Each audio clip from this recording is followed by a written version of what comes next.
Hello everyone, I hope you're having a fabulous day or night, whatever is going on. And I just want to say welcome to the Tea Time True Crime podcast. I am your host, Catie Brannon, where we talk things all true crime, and I do my podcast in kind of a different kind of format, I guess. So thank you so much for joining. Thank you so much for watching or listening.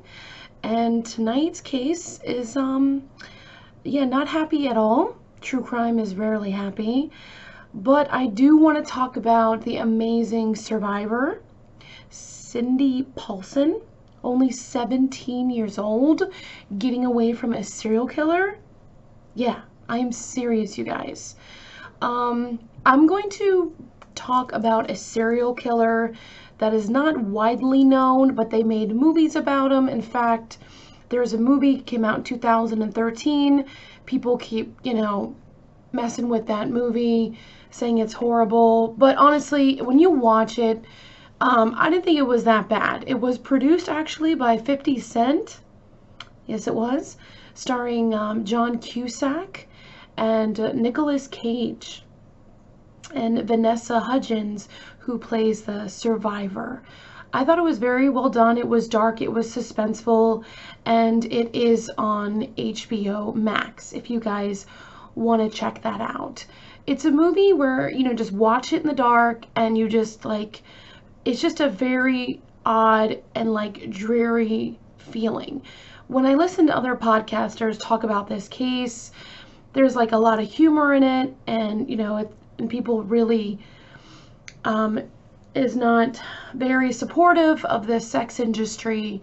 And I just want to say that you do what you do as long as you don't hurt anybody else, because like I tell people, I do what I do because no one's paying my bills unless you're paying my bills, you know what I'm saying? That was awkward. Okay, so foot and mouth syndrome.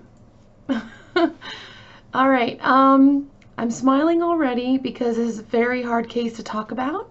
It is a warning. I'm talking about adult situations. I'm talking about rape and, police corruption. And don't worry, there is police corruption, which totally sucks, but there is an amazing policeman who, really, really brings this motherfucker down, okay? Yeah. So here we go. Without any further ado, we're going to talk about the human garbage I'll call, well, his name was Robert Hansen, the butcher baker of Anchorage, Alaska. All right, I'm starting with a disclaimer. I'm going to be talking about the sex industry, and if you want to know, I have friends in the industry and I was a part of it as well. So there is no judgment. I am doing this podcast to talk about these women that were literally hunted down like animals. No, I'm absolutely serious. He literally had some women honestly got away. Yeah, it's wild, you guys. I will get into that. But right now, Robert Hansen was born February 15th, 1939. That makes him an Aquarius. Now, when he was younger, he had a really rough childhood. He had a dysfunctional kind of relationship with his dad. First off, Robert was very small and very geeky-like. He was bullied horribly in school, and he was born handed. But back in those days, when you were left-handed, they thought it was like the hand of the devil or something. Yeah, how far we've come. So the family basically forced their son to be right-handed. And people believe, doctors believe when you force someone to be right-handed, if you're left-handed, it will definitely cause some mental problems.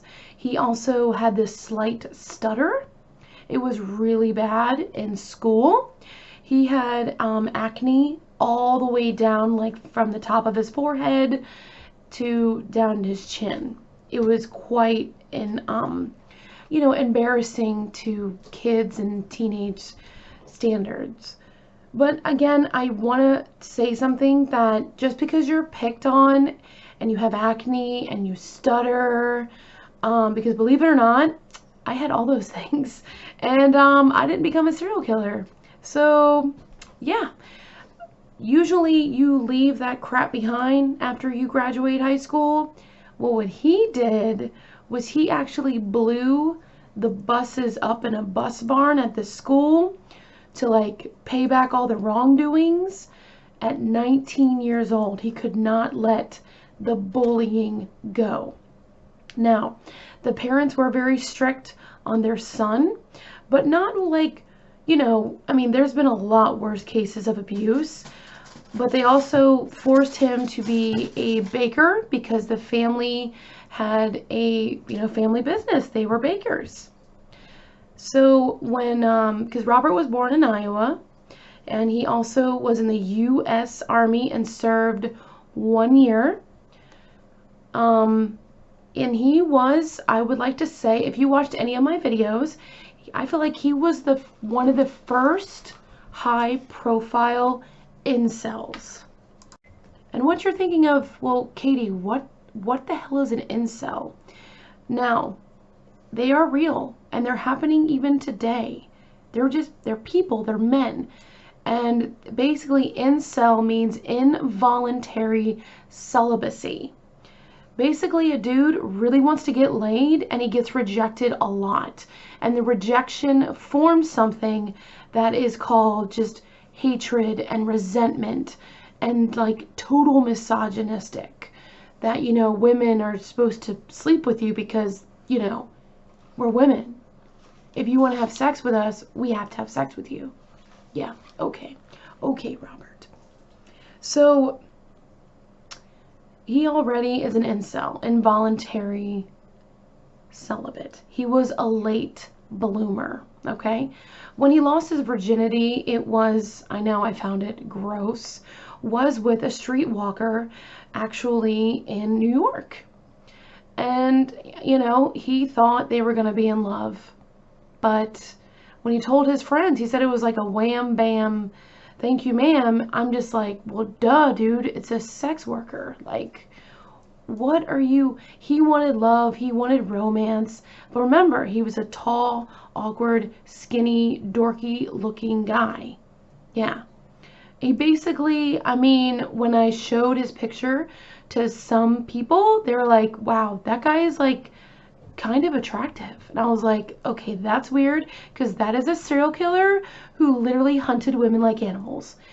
And then the looks they gave me afterwards was pure shock. And then I told him to tune in tonight. Okay, so enough with Robert Hansen. He is just a pile of garbage. His parents forced him to be right-handed, and he burned down the barn. And his dad is like this big macho guy who, you know, who married Edna, which was his mom, and she was like this small girl. And I guess, I mean, the way I'm reading about it is that the big Danish father wanted a strong son. And his son was not strong. He was bullied. He was picked on. He was considered a weakling. But he was very good at something, and it's like creepy. He was good at hunting. He would start using like hunting with bow and arrows. Yes, he did. And he would like, I get, and he had slingshots. He would learn how to be silent and then get the prey. Yeah, he was that weird kid. In today's day and age, with shows like America's Got Talent and YouTube, you know, you can always show your weird, awesome, you know, kind of habits, your hobbies. But little did anyone know that Robert Hansen was pretty much slowly becoming a serial killer. So his words were that if they were good girls, if they were decent good girls, and they weren't bad, then they were let go. Ew, gross. Why do you get to play God? Like, seriously. Okay, so Hansen began preying on women in 1971, 4 years after he's moved to this city. So he was born in Ohio and then eventually moved to Alaska. Now, mainly in the strip club area of 4th Avenue in Anchorage. So during that time in the 1970s, there was an Alaskan pipeline, okay, that was built. It was like 800 miles or something. Like, it was huge. So with the oil people and all that comes, well, money, money to be made. So these women in the sex industry, they would come from not just Alaska, they would come from like the West Coast. Yeah, I was like, really? They would come from like LA, Seattle. I don't know if they're working for the same people, but there were definitely strip clubs up there too. It was a very seedy area in Anchorage, Alaska. It's very cold, so, you know, what better way to warm up with a nice streetwalker? Now, 9 times out of 10, everything was good. Everybody's making money. Everything is fine. Except women start to go missing. And not just that, there are women going to police and they're saying who did it, like who is being weird and everything like that. And they're just like, no, it's your word against his. Remember, Baker. Now, when he went to Anchorage, Alaska, Robert Hansen, Bob the Baker, he opened a bakery.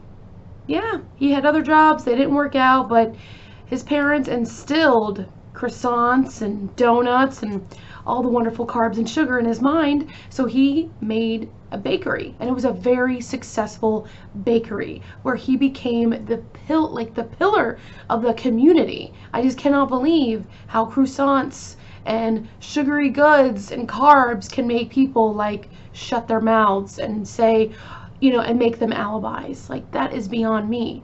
Well, the police, yeah, they always had Robert's side. In the 1970s, he kidnapped Susie, I'm sorry, again, warning, I may butcher names. Susie Hepard, Hepard? That sounds better. That sounds right. Okay. Hepard, she was 18, from her apartment in South Anchorage at gunpoint, and was later charged with assault with a deadly weapon by a grand jury, but just only served, guess what, you guys? Okay. 3 months in prison. What? For gunpoint. Yeah. So the story with Susie, that is a tongue twister. She was a customer from the bakery. He went and stalked her after she left and followed. And then he followed her to her house and asked her on a date. And of course, she was creeped out and rejected him, said, no. Like, get the fuck, you know, like, no. So then, you know, it made him so mad. It was just festering in his mind. And then a week later, what I just told you, he kidnapped her at gunpoint. And she got away. But again, oh, good old Bob. You know what? He didn't mean it. And this girl, we don't think she's telling the truth. Yeah, I'm telling you guys.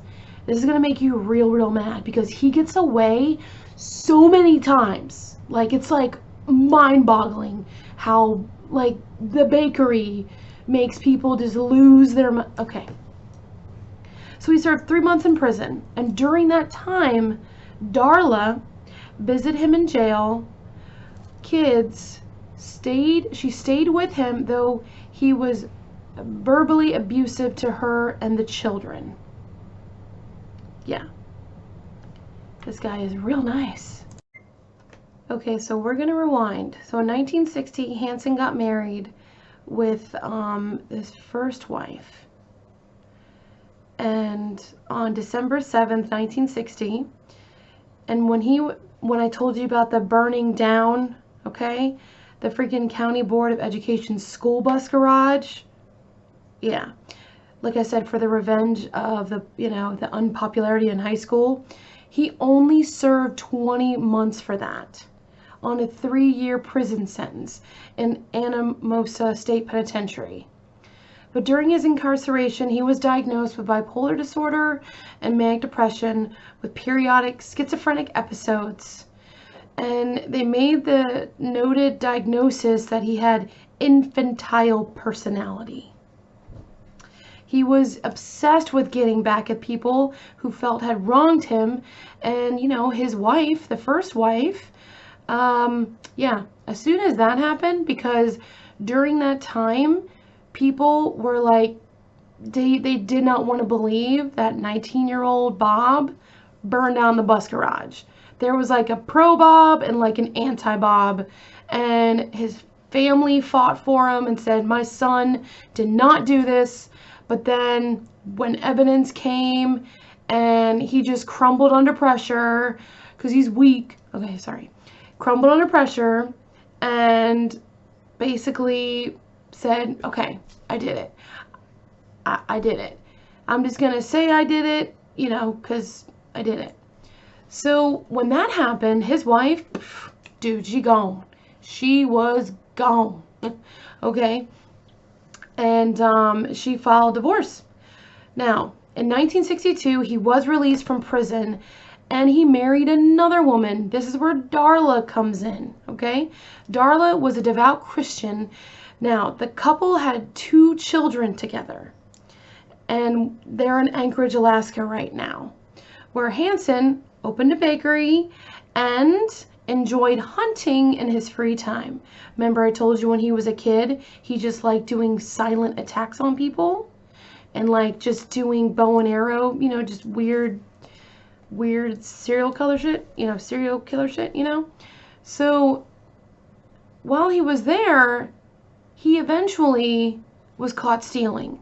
He was caught stealing a chainsaw from a hardware store and filing a fraudulent insurance claim to get the money to open his bakery. Yeah. Whoa. Okay, so this Darla woman, his wife, like I said, very religious, and she had 2 children with him, and she literally thought he just picked up hookers at night after work. But she never thought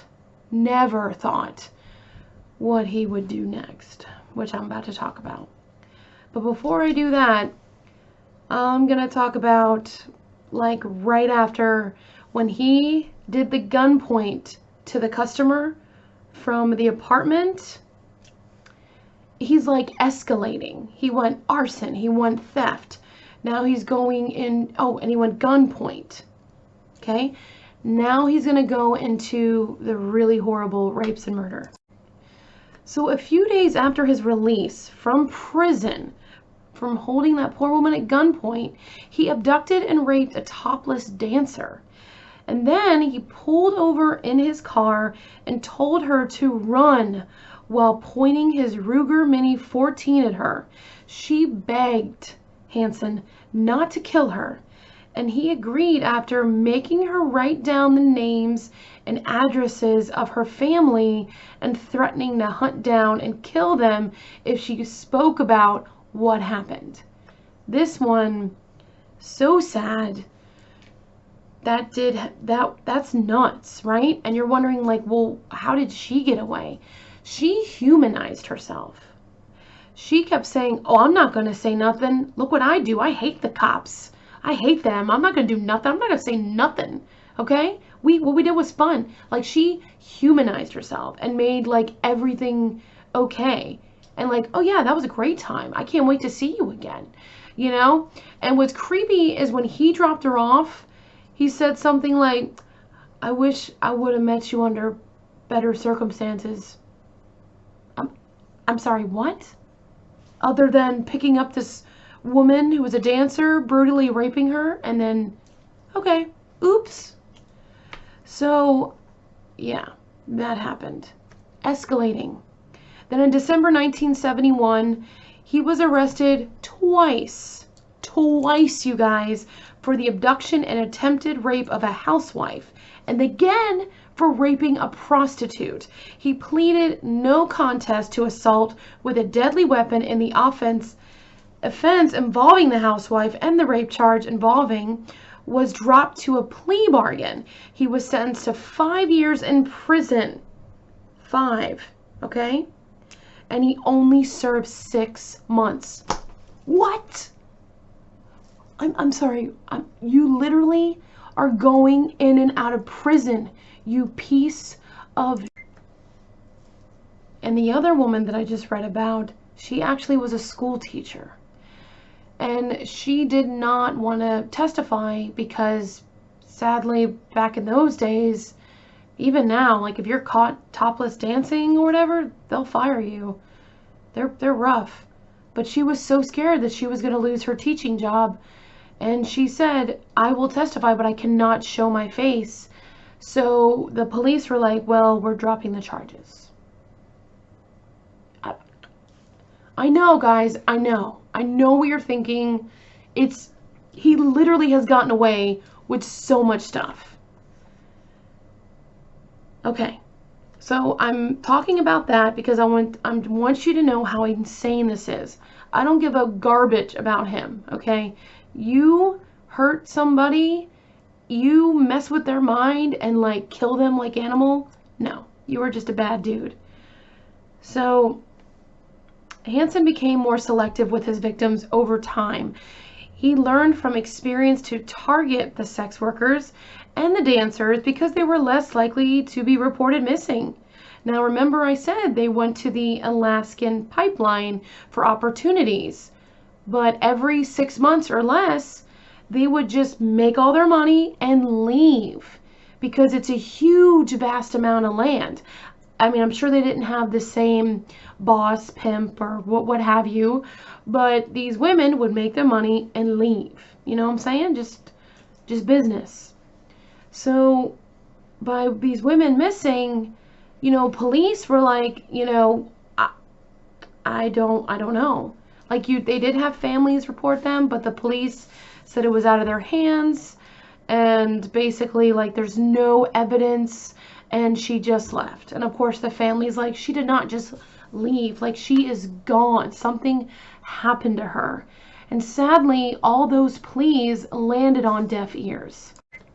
Between 1978 and 1973, 4 bodies were discovered in the area. The body of an identified woman who had been stabbed to death, thought to have been killed in November or December of 1979. She was found on Acluna Road. Investigators named her Acluna Annie. In May of 1980, the body of Joanna Messina was found in a gravel pit.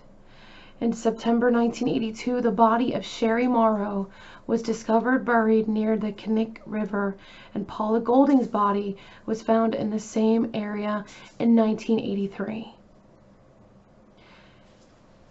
Now, Acluna Annie. So, Acluna was a worker, and Hansen was taking her on a ride. And he realized that, you know, he told her he changed his mind, and she did not believe him. Like, she was really worried. His truck or his vehicle actually got stuck in the snow, and he was like, listen, I'm going to get us out of here and I'm going to take you back. But Acluna, you know, I don't know, I can't really call her that because we don't know who she is. She literally is a Jane Doe, and I really hope one day she will be identified. So that happened. She freaks out, and it is like the wilderness in Alaska, and it is cold and it is dark. So she's freaking out. She runs out of the vehicle. She is running, okay, running to find help, and he is right behind her, and he grabs her, and she is fighting him for dear life. She pulls a knife out of her purse, and he wrestles it and gains control and stabs her to death. Yeah, brutal way to go. Joanna Messina, that was really, really sad. Joanna Messina, she was found with her hands still bound. She had like an ace bandage around her face. And what he would do,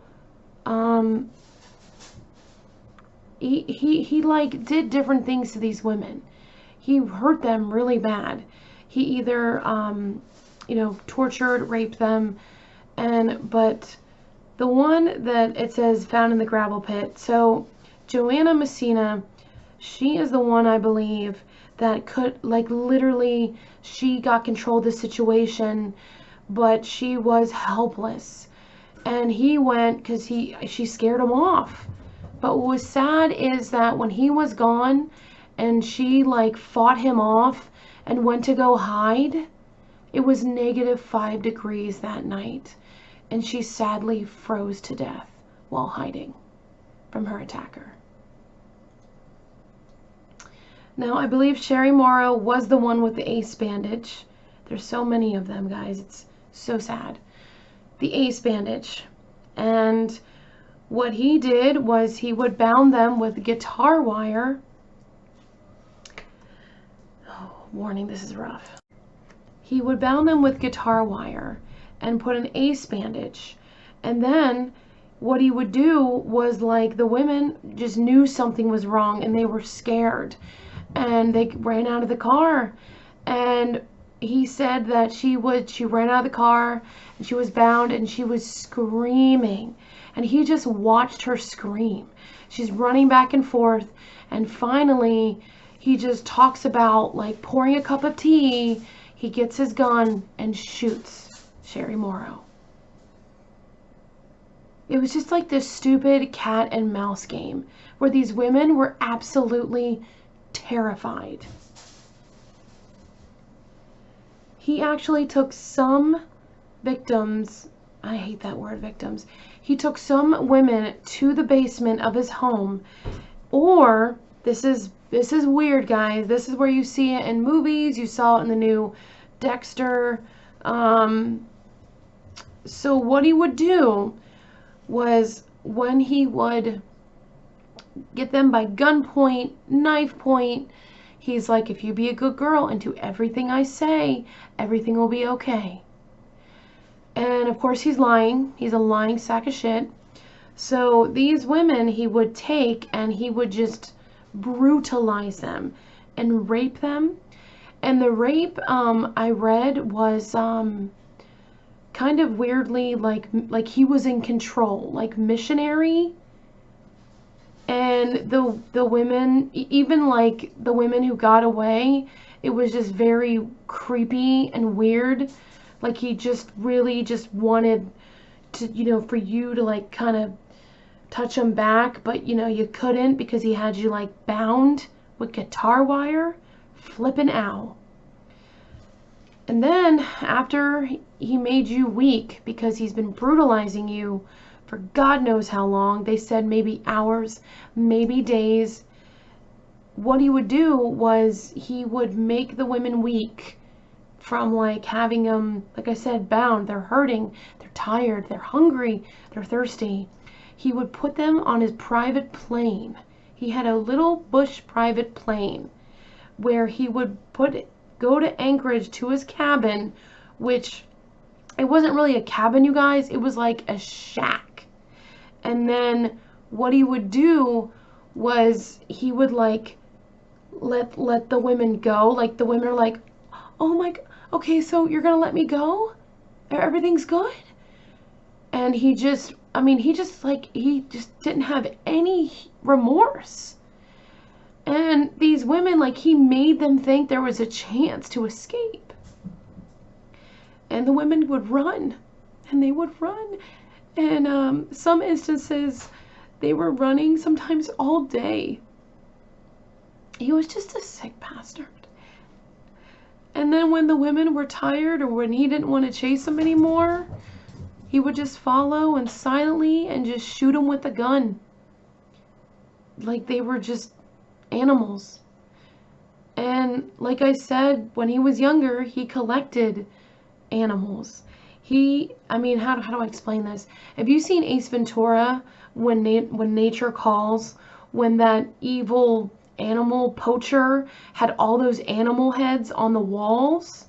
Yeah, that's what his house looked like. So he did this quite a while. And like every serial killer, he wanted a trophy.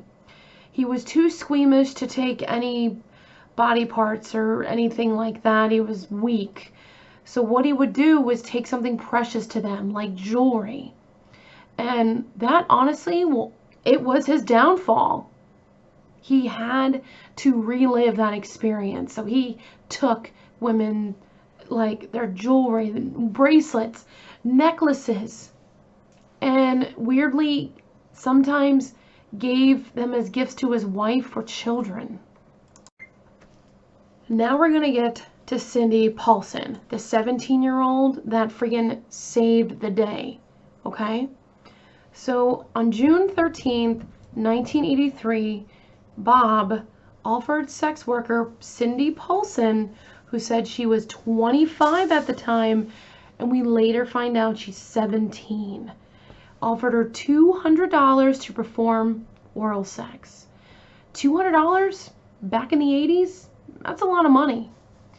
So when she got into the car, he immediately pulled a gun on her and drove her to his home. She's like, you gotta be kidding me. I'm sure she's like absolutely terrified.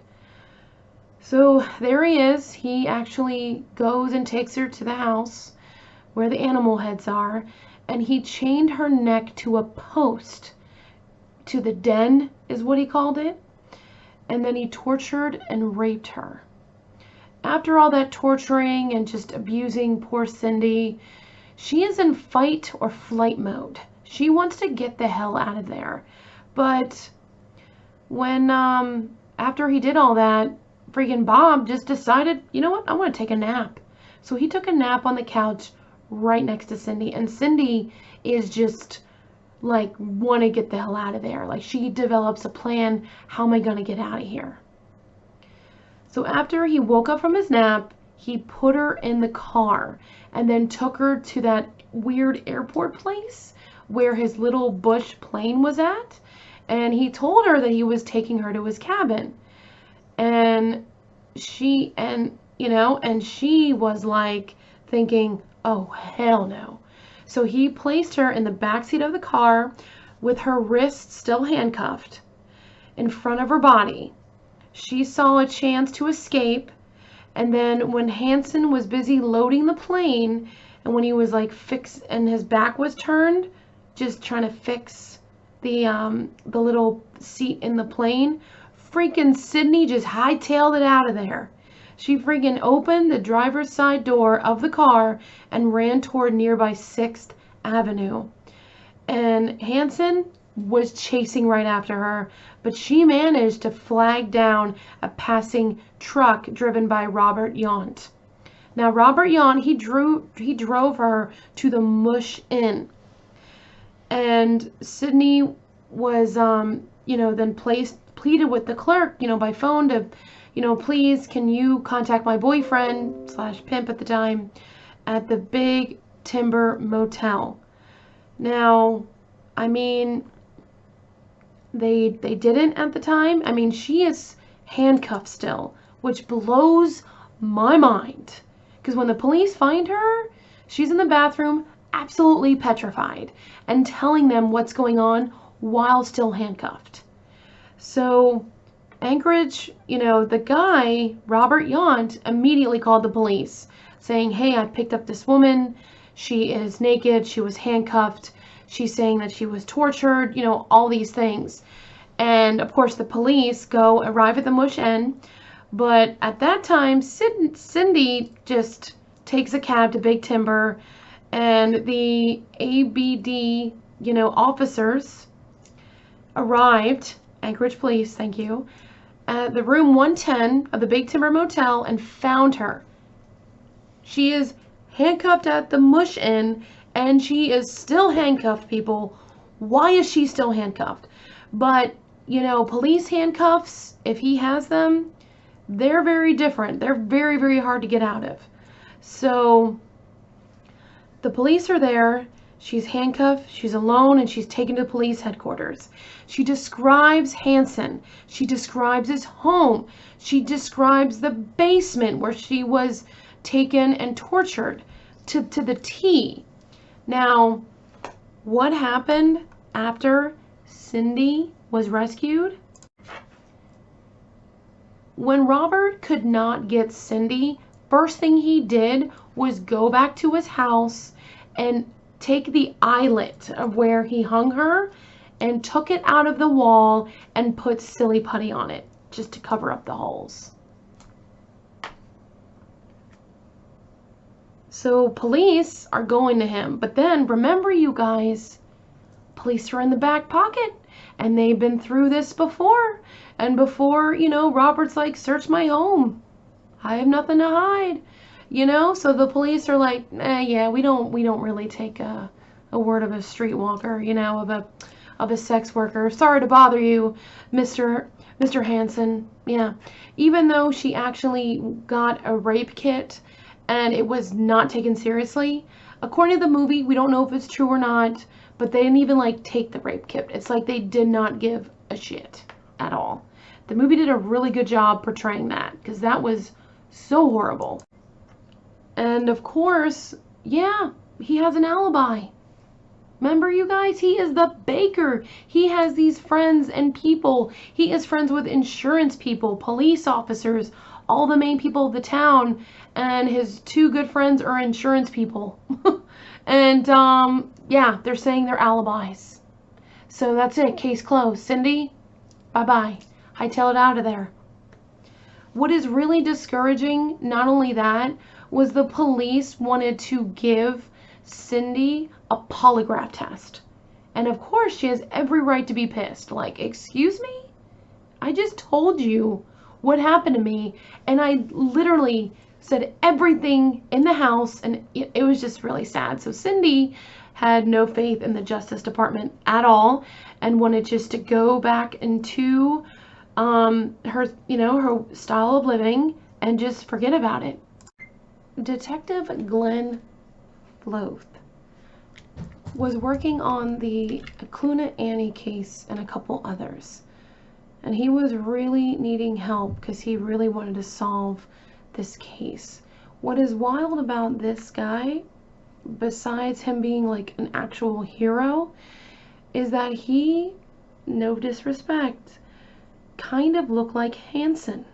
He was tall, kind of nerdy looking, was, you know, a husband and had children, but really was like the polar opposite in every other way of Hansen. It's just wild how the similarities were. They both were like tall and skinny and were like considered weak looking and stuff. But it's crazy how one went way wrong and the other one just did everything right. So if you do want to watch the movie, like I said, there is a movie called The Frozen Ground, came out in 2013. Definitely watch it. People keep knocking on it, but if you watch it when it's dark, you definitely get like that creepy feeling that those poor women received. Vanessa Hudgens, I thought, did really good. But okay, you know, to each his own if you don't like it. But if you want to get like the feel and like how hard this detective fought for Cindy Paulson and how he was disgusted how the police were just kept letting him go. Now, the main excuse that the police has, the Anchorage police, of letting, you know, Robert go over and over again, was there was a change in their computer system and there was an update and not everything was updated. So when Cindy Paulson pointed Robert out in a lineup, nothing showed on him. He came up squeaky clean. Yeah, how convenient, right? So people really did not believe that, you know, Robert, the baker, did anything. You know, they just thought, okay, he has prostitutes. Who doesn't? This is Anchorage, Alaska. This is like a huge prostitute ring. Like, what's wrong with that? He's not doing this to, you know, these women. It was until Detective Jack Holcomb, which that's in the movie, but Detective Glenn Floth, he actually led the manhunt. He actually contacted Quantico himself, the FBI, and wanted a search warrant to really search his home. Not just the bullshit way that the other police was doing it. Sorry. I mean, that's what it seems like, guys. And at the end of this podcast, I'm going to name the women. And forgive me if I just like mixed any of them up or anything like that. I'm just like I have no disrespect for these women at all, but I really think they need to be known. And they had hopes, dreams, feelings. They were just people who were just trying to make a living and were, murdered in the most horrific way for no damn reason. So for the happy part, the FBI got involved because, like I said, these bodies start turning up and there's no evidence. So Glenn, the detective, got an FBI profiler to get a search warrant to go to Robert Hansen's house and to nail his ass to the ground. Because the police, I mean, this Glenn guy went like over people and was like, we need this guy, there's something wrong. Cindy escaped and we're gonna get this guy. I know he did it. But of course you gotta have evidence. So he got FBI profiling, and my gosh, I don't know how they do this, but it was Robert Hansen. Okay, the FBI, the profile is this, you guys. The overworked, resentful child, the rejected loner, a trophy, he collected trophies, he was a hunter. Also may have acne when he was younger, was bullied, and may have a slight speech impediment as a stutter. Like, oh my gosh. And one of it was like very well in business. Like, he literally, I was like, oh my god, that's him.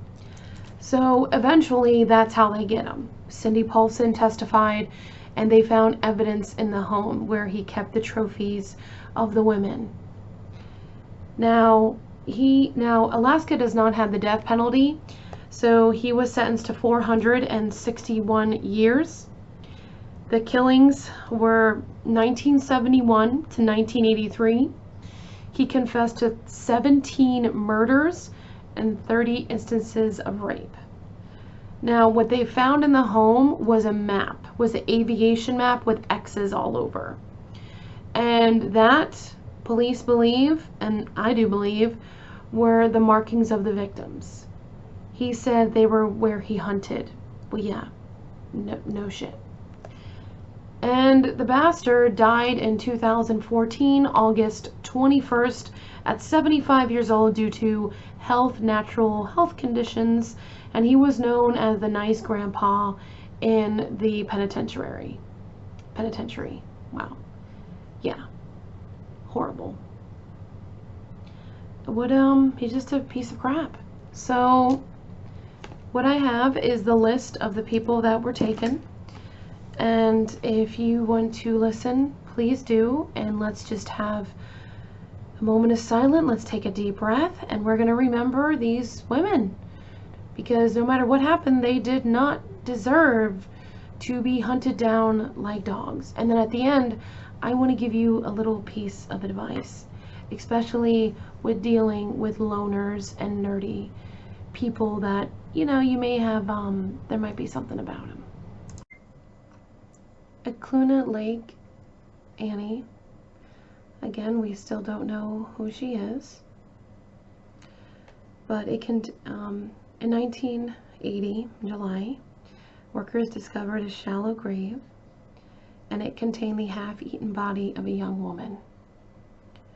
Due to a bear attack, they believe. It was definitely some kind of animal scavenger and it's Alaska, so there's definitely bears. And police made a facial reconstruction, and it was widely publicized, but she was never ever identified. But of course they call her Ekluna Annie. Next one is Joanna Messina. She was 24 years old, and she was found July 1980 nearby Ekluna Lake Road. She was a topless dancer, and she was found in a gravel pit. Unfortunately, her body was very badly decomposed, and there was little evidence to be found. Sherry Morrow, 23 years old. She was found September 12, 1982, on the banks of Catieqt River. She was found on a shallow grave in the banks of Catieqt River. It actually borders Anchorage, and her remains were identified of she was a topless dancer who was purported missing a year earlier. She had been shot in the back 3 times, and the cartridges found near the body suggested that she had been shot with a .223 or .223 Ruger Mini 14 hunting rifle. Now, something very odd with Sherry is there were no bullet holes in the clothing, but she was shot, suggesting that Sherry was naked when she was shot, but she had been redressed after death. Paula Golding, 17 years old. She was found September 2nd, 1983, on the banks of Catieqt River. 3 months after the rape and kidnap of Cindy Paulson. Now, Cindy escaped, but sadly Paula Golding did not. Her grave was found on the banks of Catieqt River, and like I said, she was a topless dancer as well, and she was murdered the same exact way as Sherry Morrow was. She was redressed after death. The next name, Malay Larson. They don't know how old she was, but she was found April 24th, 1984, and she was found in a parking area. Sue Luna, they're not sure how old she was, but she was found April 24th, 1984. Her exact death is unknown, but she was out to the Catieqt River in Alaska, stripped, and he made her run like an animal, where he hunted her down, and where she was eventually shot to death. Dee Lynn Frey, we do not know how old she was, but she was found April 25th, 1984 at Horseshoe Lake. Teresa Watson, again, we do not know how old she was. April 26, 1984, she was found at Kenai Peninsula. Angela Ferdern, do not know the age of this woman, but she was found April 26, 1984. Figure 8 Lake she was found. Tamara Peterson, we do not know the age, but she was found April 29, 1984, 1.5 miles from the old Catieqt Bridge. Lisa Fertrell, we do not know how old she was, but she was found May 9th, 1984, south of the old Catieqt Bridge. Andrea Artillery, we do not know how old she was, but since he was a trophy collector, it resulted, he took this beautiful fish necklace where her nickname was Fish to her friends, that was custom made for her, and that was one of the necklaces that were found. And there are women that the police still have not found to this day, and there are women that we do not know had a family or where they came from, and I just want to wish positive healing energy and to say that I am so sorry for what happened to you, and to know that you are missed, you are loved, and I really hope that one day it will all be solved. We will all have more answers than questions.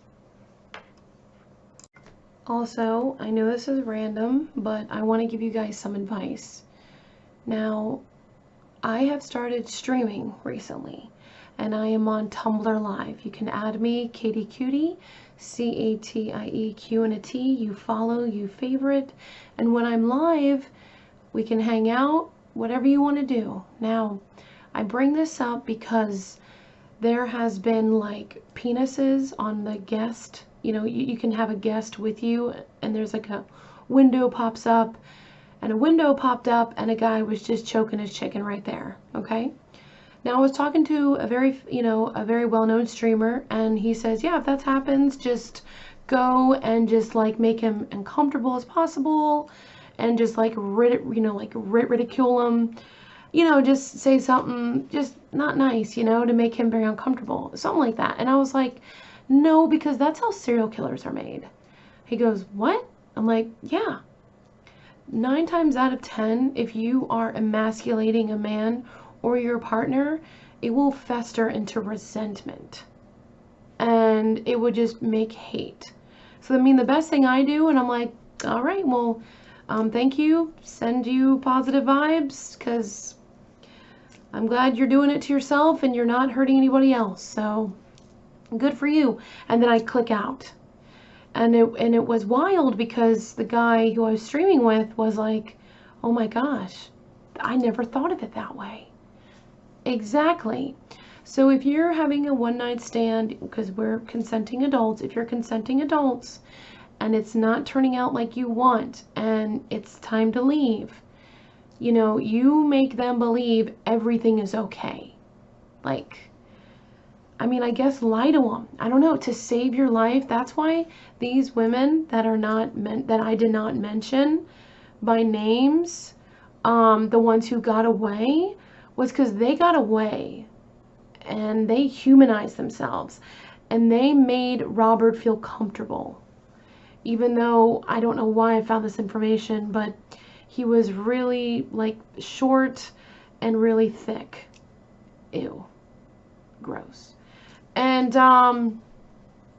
yeah. So that's my advice. I know it's random, but like seriously, if you are it's just, if you're a consenting adult, okay, and it's not what you wanted it to be, and it's weird, just let them know everything's okay. I'm serious. And then if you're really uncomfortable, then you just leave and you just block them, okay, and go on with your life. But do not like be in that position, be like, oh my God, start laughing and saying how small it is, or you're horrible, or just making him mad, or like demeaning, because you don't even really know people nowadays. Not to make you paranoid, as you probably already are, watching or listening to a true crime podcast, because same. But that's my advice. My friends laugh at me, but I'm like, no, I'm serious. They joke around on it, on the sweetest thing. Oh my God, it's so big. It just, so like when it's okay and you're safe in your home, block them, whatever. And okay, that is my weird, awkward advice. But this is the longest podcast I've ever done. And it took a lot out of me, actually. I almost cried like twice. You probably heard it in my voice. But yeah, seriously, guys, again, no one has any right to touch you if you do not want them to touch you. And if you're on a date and it's consensual and it's not what you thought, make him believe that he is the man, and then block him. I don't know what else to tell you. I mean, you're self-preservation, like, or you can tell him the truth on the phone. Just make sure you're away from him so he doesn't hurt you, or she doesn't hurt you. It could go either way. All right, I'm signing off now. Take care of yourself. And yeah, I don't know how to end this. Let me know down in the comments below what you think about this story. And again, take care of yourselves. Yeah, it's that was awkward, right? That was awkward? I don't know.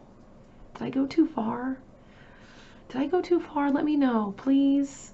Because I really love that you guys are listening and supporting my dreams. but talk to me, okay? All right. Thank you so much for joining me today. It was a long one, but rightfully so. It is horrible, and this guy is just human garbage. He is right up there with Ted Bundy, John Wayne Gacy, the dating game killer guy, whoever the hell his name is. Who cares? Thank you for watching. Thank you for listening. Please stay safe. And if you like, subscribe, tell your friends. And thank you so much for your support. It really means a lot to me. And yeah, I'm going to drink this tea, and I will see you later. Oh yeah, that is chamomile? Chamomile. Yeah, it is late, you guys. I am going to bed. Sweet dreams. Bye, darling. Until next time. Remember, you're doing better than you think.